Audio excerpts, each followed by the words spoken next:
கார்த்தி, ஒருவேளை நான் கன்சீவ் ஆகி நம்மளுக்கு ஒரு குழந்தை பிறக்க போகுது அப்படின்னா எனக்கு உன்ன மாதிரியே, அப்படியே உன்ன மாதிரியே எனக்கு ஒரு ஆண் குழந்தை வேணும்டா. அது ஏன் என்ன மாதிரி ஆண் குழந்தை? ஏன் உன்ன மாதிரி பெண் குழந்தை வேணாமா? எனக்கு உன்ன மாதிரி பெண் குழந்தை தான் வேணும். எனக்கு உன்ன மாதிரி ஆண் குழந்தை தான் வேணும்.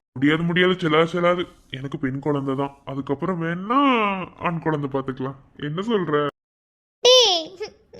அதெல்லாம் முடியாது. எனக்கு ஃபஸ்ட்டு என் வயிற்றுக்குள்ள ஒரு கரு உருவாகி, அதாவது உன்னோட உயிர் என் வயிற்றுக்குள்ளே வளரும் போது அது அப்படியே உன்ன மாதிரியே ஒரு ஆண் குழந்தையாக தான் எனக்கு இருக்கணும்னு ஆசைப்பட்றேன். அதனால தான் எனக்கு ஃபஸ்ட்டு குழந்தை ஆண் குழந்தை வேணும்னு கேட்குறேன். அதுவும் உன்ன மாதிரியே எனக்கு வேணும். அதுக்கப்புறம் வேணும்னாலும் நம்ம குழந்தை பெற்றுக்கலாம். ஆனால் எனக்கு ஆண் குழந்தை தான் வேணும். ஏன்னா உன்னோட ஃபஸ்ட்டு உயிரில். அதனால் ஆனால் உங்கள் ஒய்ஃப் கன்சீவாக இருக்காங்க.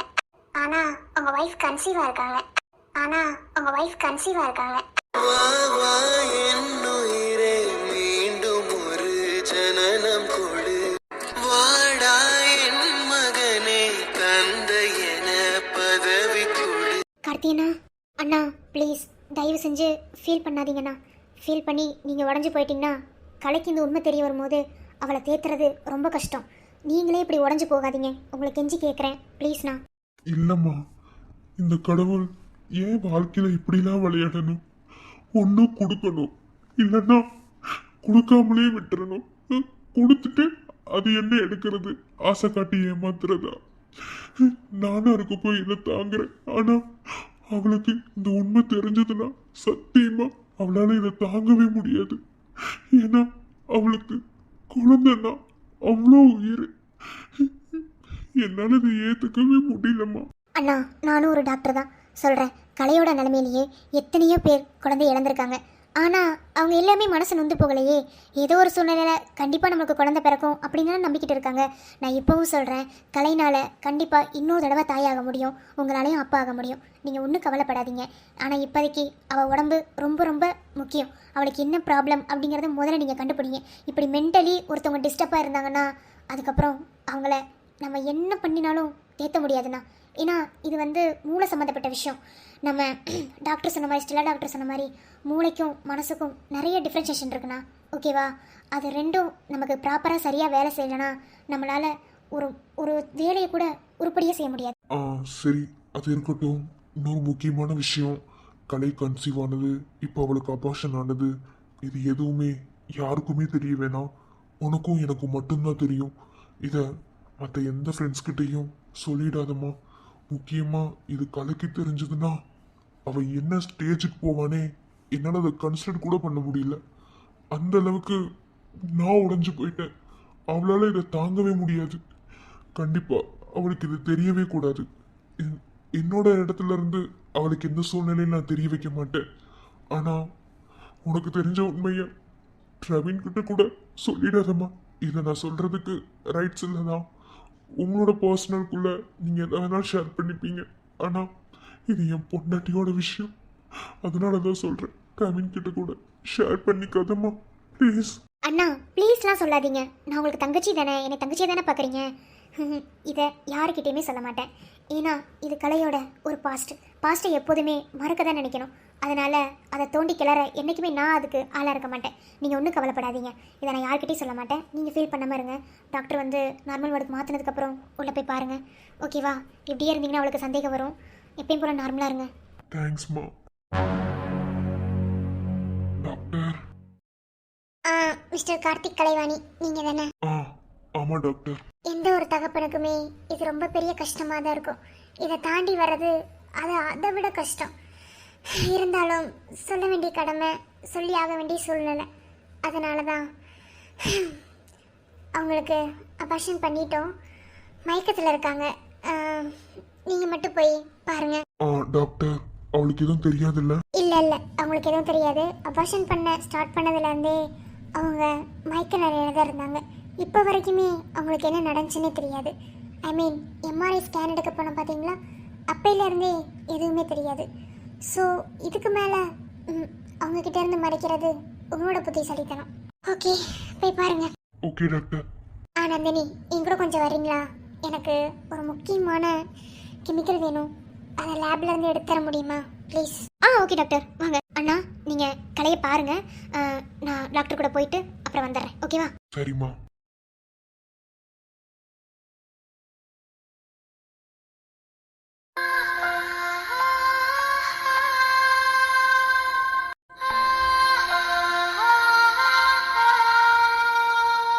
கார்த்தி, எனக்கு என்னாச்சு? ஹாஸ்பிட்டல் வந்தது மட்டும்தான் ஞாபகத்தில் இருக்கு.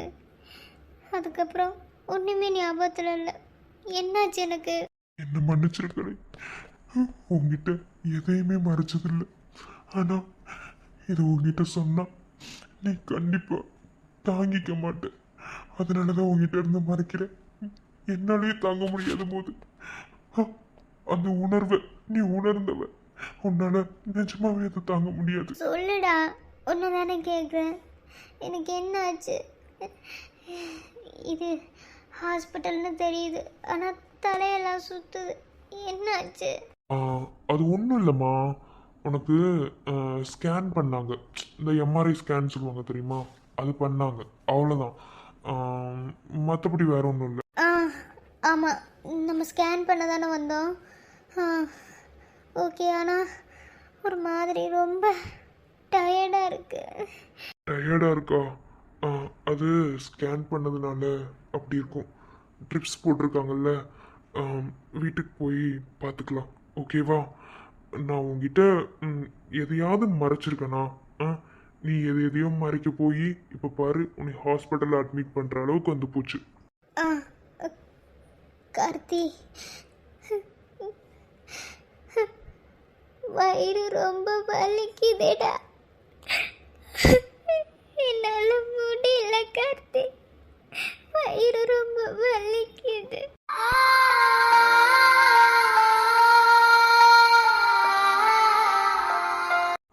கலை, வயிறு வலிக்குதா? ரொம்ப வலிக்குதா? ஆமாம், பீரியட்ஸ் ஆயிட்டேன்னு நினைக்கிறேன். வயிறு ரொம்ப வலிக்குது, வழக்கத்தை விட ரொம்ப வலிக்குது. வலியை தாங்கவே முடியல. அம்மா, வலிக்குது. ஏன் இப்படி வலிக்குது? எப்பயுமே இப்படி வலிக்காதுல்ல. நான் கூட உங்ககிட்ட சொல்லியிருக்கேன்ல, நான் தான் இர்ரெகுலர் பீரியட்ஸில் இருக்கேன்னு. அதனால இப்படி வலிக்குதா? ஆனால் ரொம்ப வலிக்குது கார்த்தி. அதோட ப்ளீடிங் வேற. என்னால் முடியல கார்த்தி, ரொம்ப வலிக்குதுடா. கலை, உன்னோட வலிய என்னால புரிஞ்சுக்க முடியுதுடி. ஆனா அது உனக்கு பீரியட்ஸ்னால வந்த வலி கிடையாது. நம்ம குழந்தைடி அது. நான் எப்படி உங்ககிட்ட சொல்லுவேன்? சொல்ல முடியாம தவிக்கிறேன்னு. அல்லாதடி, அல்லாத என் செல்லம். நான் உங்ககிட்ட சொல்லியிருக்கேன்ல, நான் மாதம் மாதம் ப்ராப்பராக பீரியட்ஸ் ஆகாதனால எனக்கு வயிறு அவ்வளோக்கா வலிக்காதுன்னு. ஆனால் இந்த மாதம் ஏன் இப்படி வலிக்குது? அம்மா, என்னால் முடியல, செத்தரலாம் போல இருக்கு கார்த்தி. இந்த வலி என்னால் தாங்கவே முடியலடா. இப்போ தோணுது ஏன் பொண்ணா பிறந்தோன்னு. உன் வலி எனக்கு புரியுதுடி. உனக்குன்னு இல்லை, இந்த உலகத்துல பிறந்த ஒவ்வொரு பொண்ணுங்களுக்கும் இந்த வலிங்கிறது ஒரு கொடுமையான விஷயங்கிறது எனக்கு தெரியும். ஆனாலும் பொறுத்துக்கிறீங்கல்ல, அந்த மாதிரி பொறுத்துக்கோ செல்லம். இப்ப வீட்டுக்கு போயிடலாம், சரியா? கார்த்தி, என்னை விட்டு எங்கேயும் போகாத, என் கூடவே இரு. கொஞ்ச நாளைக்கு நான் உன் கூடவே இருக்கேன். எனக்கு எதுவுமே பிடிக்கல கார்த்தி. சில டைம் வாழவே எனக்கு பிடிக்கல. வாழ்க்கையை நினைச்சாலே அப்படியே வெறுப்பா வருது. ஐயோ, தலை வலிக்குது. ஆமா. கலை, ஓர உணர்ச்சி வசப்படாத. டாக்டர் இப்பதான் சொன்னாங்க உன்னை ஓர டென்ஷன் ஆக விடாது. ப்ளீஸ் டி, டென்ஷன் ஆகாத. ஆஹா கார்த்தி, இந்த ஸ்டொமக் பெயின் இருக்கு பத்தியா? இது ஒரு மாதிரி வித்தியாசமா இருக்குடா எனக்கு. ஏதோ ஏதோ எனக்குள்ள இருந்து என்னை விட்டு போன மாதிரி ஒரு மாதிரி ஃபீல் ஆகுது. ஆனா ரொம்ப வலிக்குது, ஏன்னு தெரியல. ஒரு மாதிரி என்னை விட்டு ஏதோ போன மாதிரி இருக்கு, என்னன்னு தெரியல. அது ஒன்றும் இல்லைம்மா, ஒன்றும் இல்லை. இவ்வளோ நேரம் மயக்கத்தில் இருந்தில்ல, அதான் எந்திரிச்ச உடனேயும் வயிறு வலிக்குது, வேற ஒன்றும் இல்லை. நான் பக்கத்தில் தானே இருக்கேன், ஒன்றும் இல்லை. குளுக்கோஸ் ஏறணுன்னையும் வீட்டுக்கு போயிடலாம், சரியா?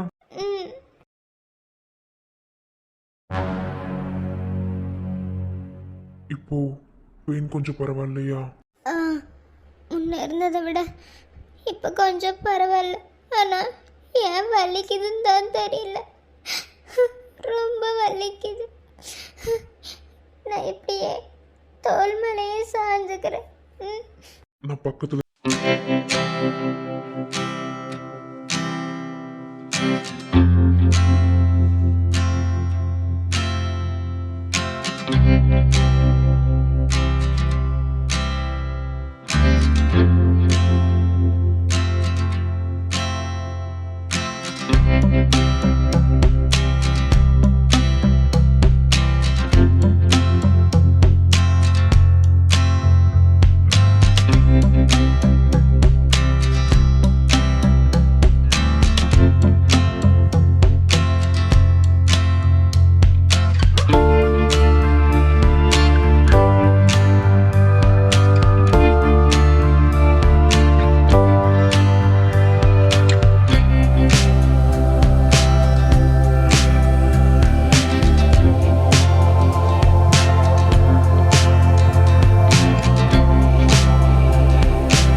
என்ன நீ அம்மானு கூப்பிடாத, நான் பேச மாட்டேன் கூட.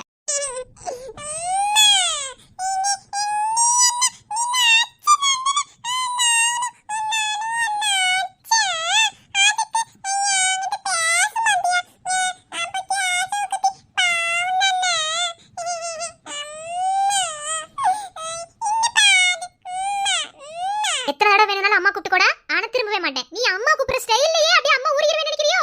பேசவே மாட்டேன். எப்ப நீ அம்மாவை அடிச்சியோ இனிமே அம்மா உங்க கூட பேசவே மாட்டேன்.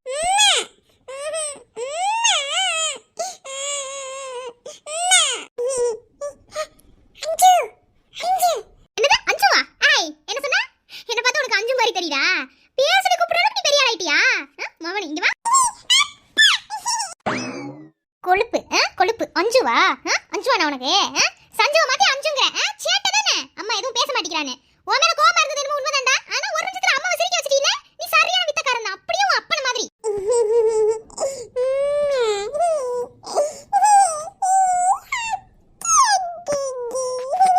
இந்த சிரிப்பு தங்க பிள்ளைக்கு எப்போதுமே இந்த சிரிப்பு தான். என்ன சிரிச்சு சிரிச்சு ஆளை ஊத்துறேன்.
சஞ்சு,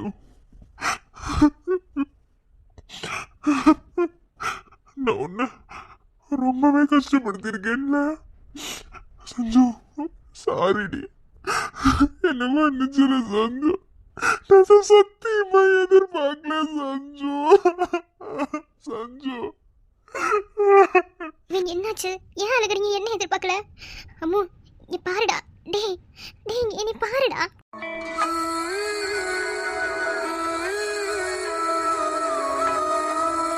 நீ எதுக்கு அழுகுறீங்க எனக்கு தெரியும்டா. உன்னை கஷ்டப்படுத்தணும், உன்னை காயப்படுத்தணுங்கிறதுக்காக அந்த சிலையை எங்கே கொண்டு வரல. நான் உங்ககிட்ட என் அம்மா வீட்டு போகிறதுக்கு முன்னாடி உனக்கு ஒரு சர்ப்ரைஸ் இருக்குன்னு சொன்னேன்ல, அது இது வேண்டாம். உன்னை கஷ்டப்படுத்தணுங்கிறதுக்காக அதை இங்கே கொண்டு வரல.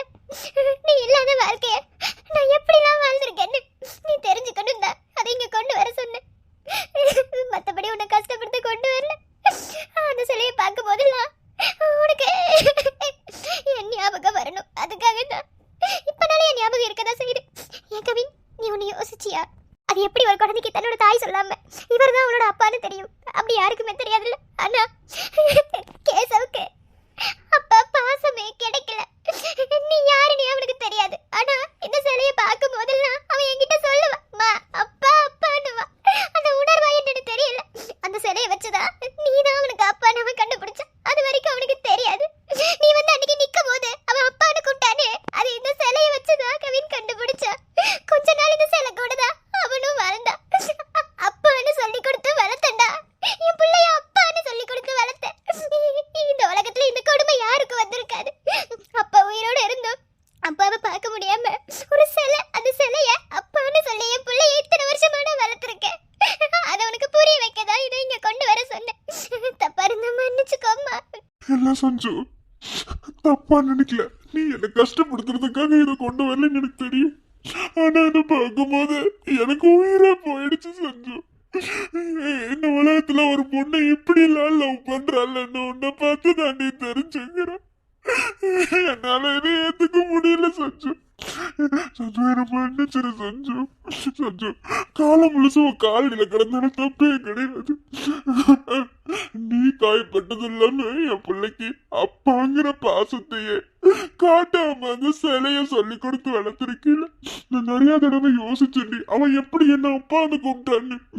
என்னவ பாத்திருக்க கூட மாட்டான். அவன் எப்படி என்ன அப்பான்னு கூப்பிட்டான்னு யோசிச்சா அதை என் மரம் மண்டைக்கு உரைக்கல. ஒரு தாய் சொல்லிதான் ஒரு தகப்பனு குழந்தைக்கு தெரியும் இவன் தான் அவன் அப்பான்னு. அது வரைக்கும் அது யாருக்குமே தெரியாது. ஆனா இதை பார்க்கும் போது எனக்கு உயிரே இல்லடி சஞ்சு.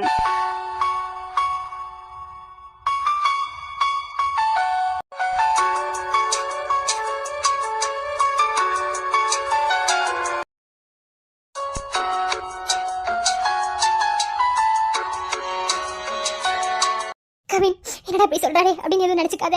கால கடந்து 4 வருஷத்துக்கிட்ட ஆயிடுச்சு. இப்போ வந்து இதை பேசுறது தப்பா சரியான்னு எனக்கு தெரியல. இருந்தாலும் நான் சொல்லணும், சொல்லியாக வேண்டிய கட்டாயம்.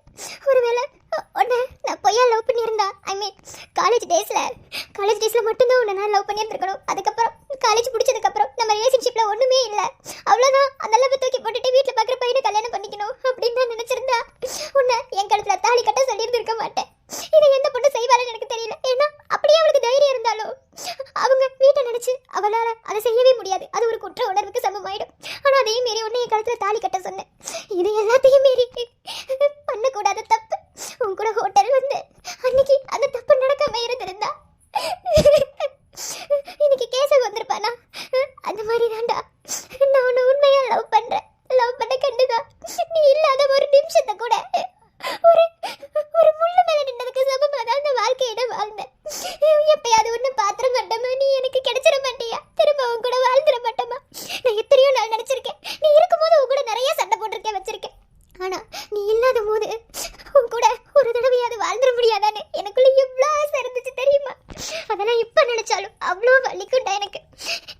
இந்த சிலையை யார் தெரியுமா கொடுத்தா? உன் ஃப்ரெண்ட்ஸும் என் ஃப்ரெண்ட்ஸும் தான். என் வளகாப்பு கேசவுக்கு வளகாப்பு போடும்போதுதான் இதை கொண்டு வந்து என்கிட்ட கொடுத்தாங்க. அன்னையில இருந்து இது கூட தான் என் வாழ்க்கை முழுசும். அந்த சிலை கிட்ட சொல்லிதான், சிலையை காமிச்சுதான் கேசவுக்கு இவன் தான் அப்பா, இவர் தான் அப்பான்னு சொல்லி கொடுத்துதான் அவனை இந்த நிலைமைக்கு கொண்டு வந்து வச்சிருக்கேன். இதை தாண்டி வேற ஒண்ணுமே இல்லை. நான் சொல்ல வர விஷயம் என்னன்னா, உன் மேல உயிரையே வச்சிருக்கேன்டா. நீ இல்லாத வாழ்க்கை எனக்கு நரகம் தான். எப்போதுமே நரகம் மட்டும்தான்டா செல்ல புருஷா. நான் யூஎஸ் போனது எவ்வளவு பெரிய தப்புங்கிறது இன்னைக்கு இந்த நிமிஷம் இந்த நொடி நான் உணர்றேன். அந்த சிலையை பார்க்கும்போது எனக்கு தோணுது சஞ்சு. எதுக்குடா அழுகிற சின்ன குழந்தை மாதிரி? ஒரு ஆம்பளை அழுகலாமா? அதுவும் ஏன் புருஷன் அழுகலாமா?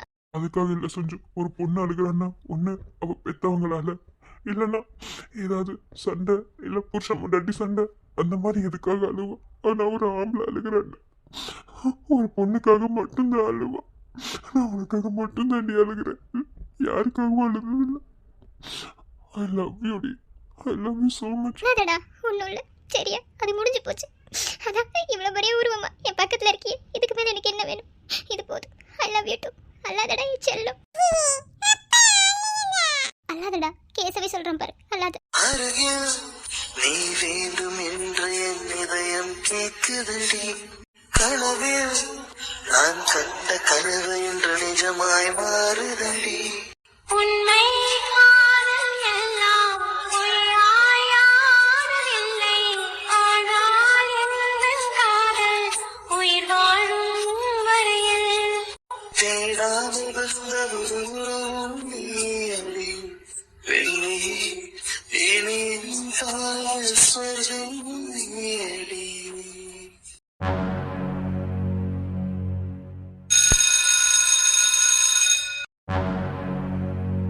Excuse me sir. Yes come.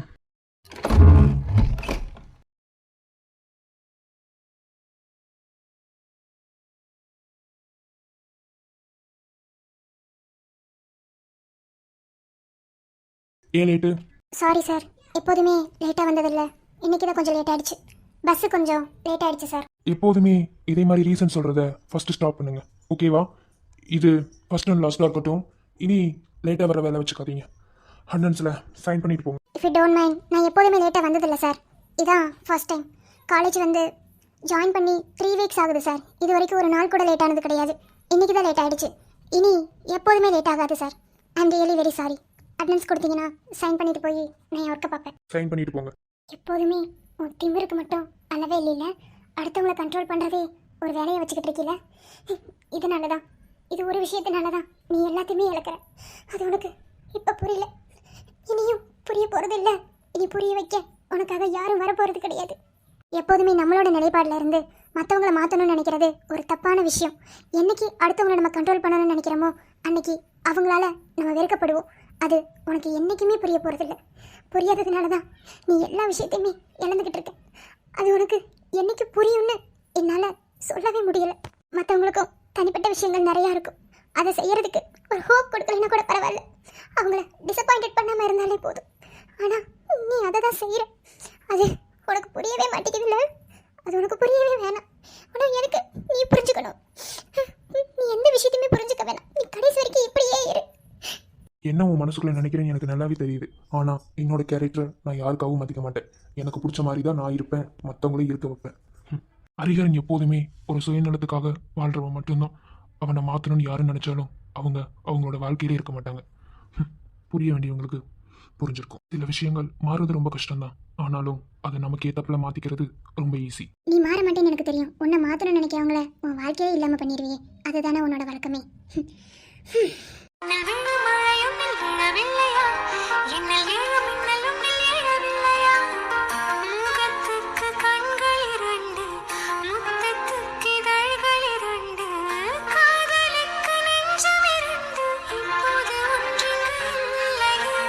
Hello, sign பண்ணுங்க. என்னை தொடும் தென்றல் உன்னை தொடவில்லையா? என்னை சுடும் காதல் உன்னை சுடவில்லையா? என்னில் விழும் மழை உன்னில் விழவில்லையா? என்னில் எழும் மின்னல் உன்னில் எழவில்லையா? போட்டாச்சு சார். இனி எப்போதுமே டிலே ஆகாது. ஏன்னா வாழ்க்கையில் நிறையா லேட்டாக வந்து தானே தோற்று போகிறேன். அதனால் இனி எப்போதுமே தோற்று போக மாட்டேன் சார். வரேன் சார். உன் வாழ்க்கையில் நான் இருக்கும்போதே என் அன்பு புரியாத உனக்கு நான் இல்லாத போது மட்டும் என் அன்பு புரிஞ்சிருமா என்ன?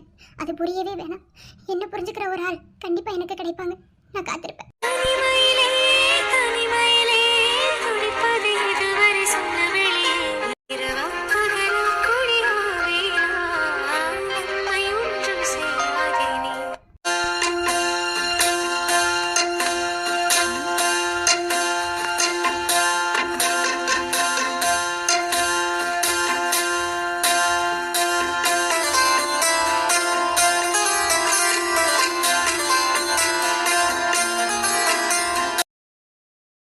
கட்டு பிரிச்சுட்ட ஆ, என்ன அக்கா ஏதாவது சொன்னாங்களா? இல்ல அக்கா எதுவுமே சொல்லல.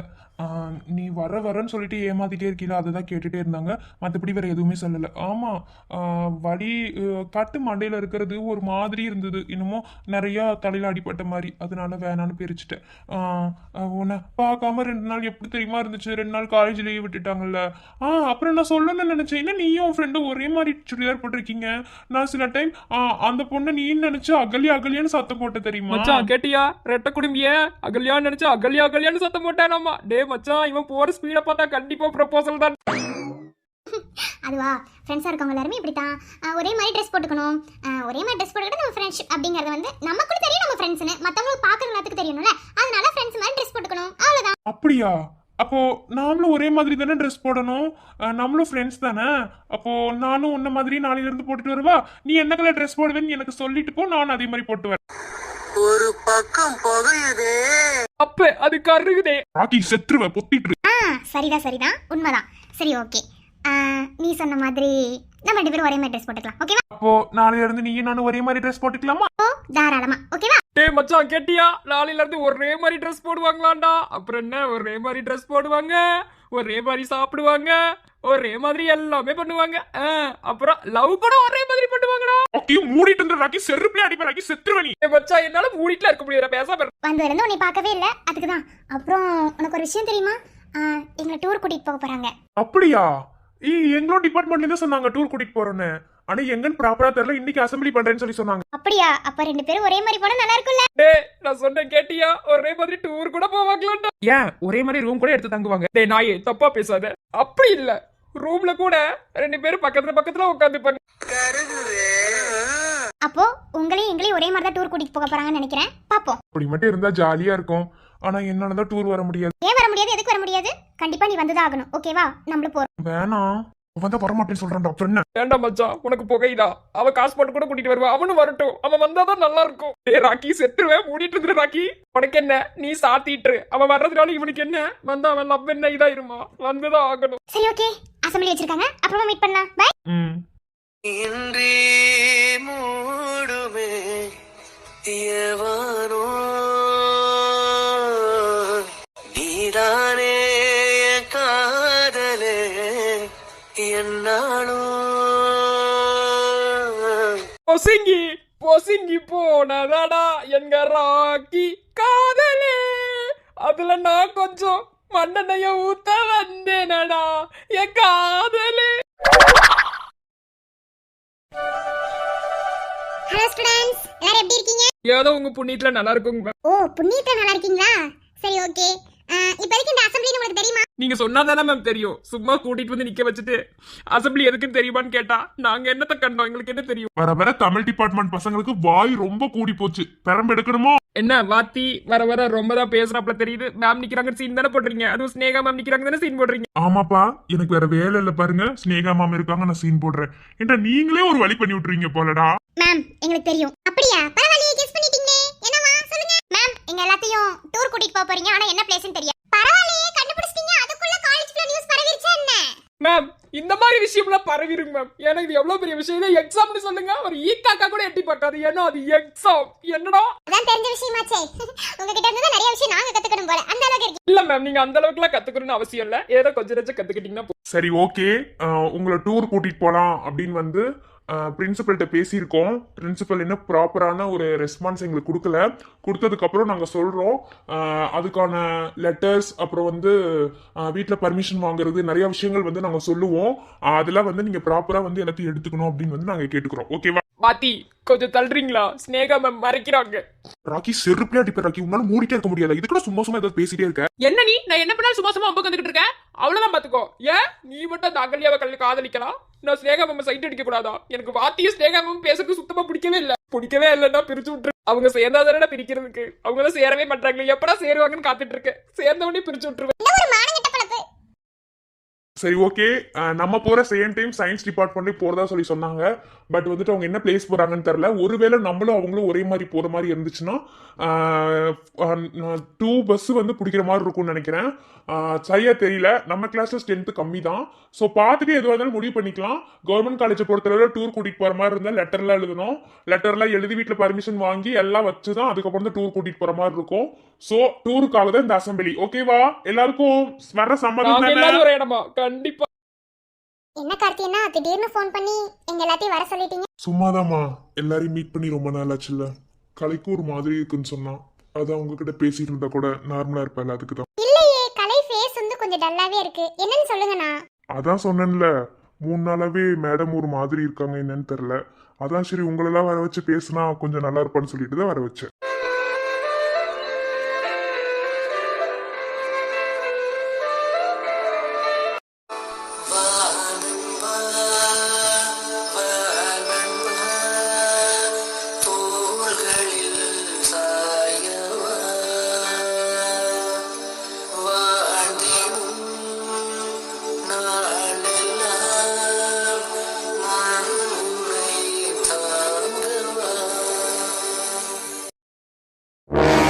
யாரை கேட்டு 2 வாரத்துக்கு லீவ் போட்டா, மெடிக்கல் லீவ் அதுவும் கொடுக்கவே முடியாது. அது நீங்க சொல்லாதீங்க, அவங்க தான் சொல்லணும். என்னன்னு தெரியல சார், அவங்க ஹஸ்பண்ட் தான் 2 வாரத்துக்கு லீவ் கேட்டிருக்காங்க. நாளைக்கே வந்து அவனை மீட் பண்ணணும்.